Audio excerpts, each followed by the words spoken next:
Hello, welcome back. Trevor here. In the previous lesson, we were going through some of the roadblocks that you might encounter with bar chords. And we talked about trying to not use as much of the clamp muscle right here, but use more of the weight of your arm and also your shoulder to give you a little bit more power to distribute how much pressure that's needed or how much strength is needed to play a bar chord. Now I want to shift our attention to partial bar chords, and these come up quite a bit. I find these quite a bit, not only in tunes I'm arranging or playing or even in writing. There's a lot of really cool options that this opens up, but it also gets a little bit strange because sometimes if you're doing a partial bar, you have to use a partial part of your finger, which means that sometimes it bends the knuckle in a weird way. Everybody has a slightly different shape knuckle. Some of my fingers I can sort of bend the knuckle back pretty far, so I can use that to my advantage. Other knuckles don't do that. And so everyone's fingers are a little bit differently, so you have to try to find, there's a couple of different tips we'll go through, but you have to find what works for you. But the most important thing with this is making sure, again, you don't distribute all of the pressure throughout your entire finger. You have to be strategic and really aim the pressure so that you get multiple strings in there, but not too much pressure that you're pressing everything down. Because yet again, that builds up the tension in that clamp muscle, and then you just feel like you want to quit because it just hurts so bad. So let's hop into the very first chord here. Each of these will be slightly different ways of playing some of these standard chords than maybe you're used to. But that's part of the exercise here. So there'll be nice colorful chords, but we'll have some partial bars in there as well. So the first chord, let's talk about putting your second finger here on the 3rd fret, and let's talk about what we need to do for the chord first, and then talk about how we put the partial bar in there. Let's at least get some of the fingers in the right shape. So put your second finger on the B string on the 3rd fret. Go ahead, put your first finger on the 3rd fret of the A. So we have these two pillars right here of the chord. And then you're actually going to put your 3rd finger on the 4th fret of the D. So in the end, you have this sound, which is a version of a C. This is a really nice chord. However, to make this into the partial bar version that we want to do, what you have to do is actually grab both the low E and A with the index finger. So how do you do that? First thing, depends on how large your finger is here. You could just sort of put the tip of your finger and sort of grab both of those. The problem that I've always encountered with that, and I know for some people this works well, the problem I always encountered is that in trying to grab both of them with the tip of my finger, I end up just putting the finger in between the two strings, and I don't hit any of them, right? So the best way here is typically what I do is actually grab, instead of pressing the tip of the finger, with partial bars, you grab a little bit more of the side. And this does something really interesting, is that as soon as I do that, now it sort of curves this top knuckle of the finger, and now I can press both down, and I don't have to worry about doing both of them with the tip of the finger. The other thing that does is helps it stay stable. If you try to do the tip of the finger, you'll always have a little bit of the shaky knuckle syndrome, I call that. But if you do this flat part, then it really stays in a solid spot, and you don't have to worry about the extra buzzes that come from that. So in the end, the chord sounds like this. All right, there's a nice low end to that chord. If I just played this, or add that extra now in. All right, so this is looking at a partial bar in adding a lower note. The next chord, we're actually going to look at it in doing some of the higher notes here. So what you want to do with this one is you're going to take your second finger and go to the low E on the 6th fret. Then you're going to take your 3rd finger and we're going to go to the B string on the 6th fret. Okay, so we have those two there. And then you take your first finger and we're actually going to go with the top 3 strings. In the end, though, we have to remember that the 3rd finger is actually grabbing the B string there. So you're only playing two strings with that bar right there. So just be aware of not over pressing that. Okay? And the important thing with this chord, we can just do a straight strum with your picking hand. That's not as crucial. But the important thing with this chord is making sure that you remember where the thumb is. Remember, keep it back behind the neck. point it up and line it up with sort of where your middle finger goes, that range. And then also a little bit of the curve of the knuckle on your index right there, okay? You'll notice in the tab as well, there'll be an X on the A string, and all that means is that you just mute it. You can just sort of strum through it. And if you did it open, it wouldn't have, it's actually harder to do it that way, but it actually doesn't sound quite as good. But this is one of those situations when you reach this finger up, you actually don't want to clear the next string, you actually want to mute it.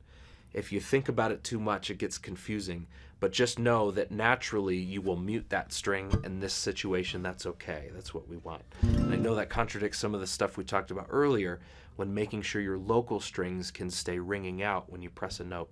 This is a situation where you actually want to mute that. So just getting used to when you're in control of ringing the notes or muting the notes. That's the important thing with your fretting hand. So now the next chord, we take that and move the identical thing down to the 3rd fret. Okay, and we're doing the same exact thing. This whole, it becomes a little bit more difficult to get the bars to stay pressed there when you get to these frets here, but that's why we're practicing that. Okay, the next one here, you're gonna go up and we're doing the same amount of strings. You actually have the 3rd, okay, on the 3rd fret and those top 3 strings, but now we're gonna extend a little bit more and grab these 2 right here.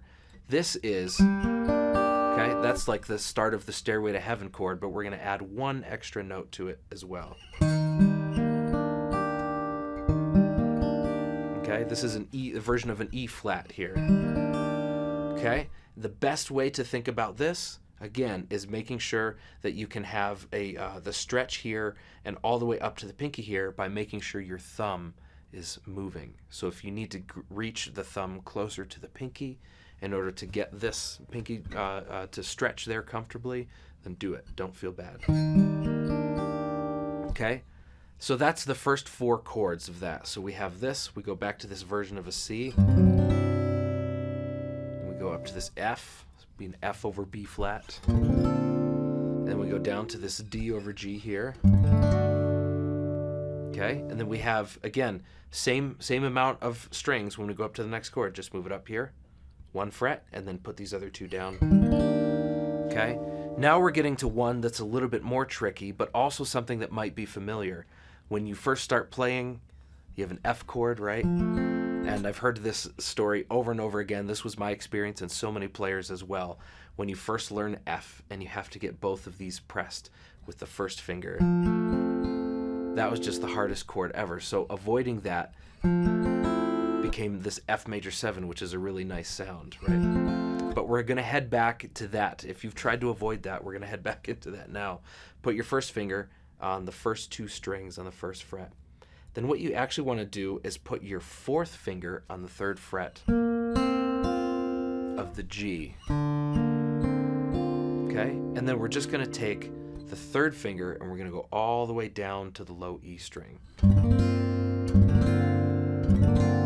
This is a version of a G minor. Again, it's learning to understand, okay, so we started with, grabbing 2 strings on the low, grabbing 3 strings on the high, now we're 2 strings on the high. So it's yet another situation you may encounter in doing partial bars. Okay? And the same thing, there's an X on the A string. Now the next chord, this one is one of my favorites. It just sounds nice. It's really easy to listen to. And once you get the bar, it's easy to play as well. We're gonna actually go 5 strings here. So 5 strings, and then put your this will be on the third fret. Put your 2nd finger on the 4th fret, and then put your pinky all the way on the 6th fret, and then we sound like this. Okay? Then the next chord, this is a version of an E flat right here, and what we have to do here is actually, we're gonna grab 4 strings now. So we have all the way up here, your first finger is gonna grab the top 4 strings. You're gonna have a pinky on the 4th fret, you're going to have your 3rd finger on the 3rd fret of the G, and then you can have your middle all the way down on the low. Okay? And then the very last one, this is one that you may not encounter quite as much, but I wanted to throw this into the exercise because it's something I tend to use quite a lot. I really like the sound of it. When you're playing a standard major 7 chord, like this, we're going to do this in A flat right here. You just take your first finger on the 4th fret. You're going to do your second finger on the B string here, your third finger on the 5th fret of the D, and then the 5th fret of the G. This is a very common sound. Well, I realized one day that sometimes the note that I want in a major 7 is tucked right behind the rest of the chord. So what I started to do is realize that like this part of my finger is available to grab another part of the note. So if this feels too tricky, don't worry about it. But this is kind of a fun thing to just see what the options that this opens up into. Now what I'm going to do is actually just, I'm pressing here, but I'm also pressing with this part of the knuckle on a fret behind there. So it sounds like this, right? If you think too hard about trying to get this in the right spot, it doesn't work. So it's really just your finger's almost already there, and you just have to adjust a little bit of extra tension at the point of knuckle, right? At the point where that meets your hand, and you got it. Okay. So we've gone through each of these situations. Now what we want to do is just play these in the practice session together, just so you get a feel for switching in between each of these situations.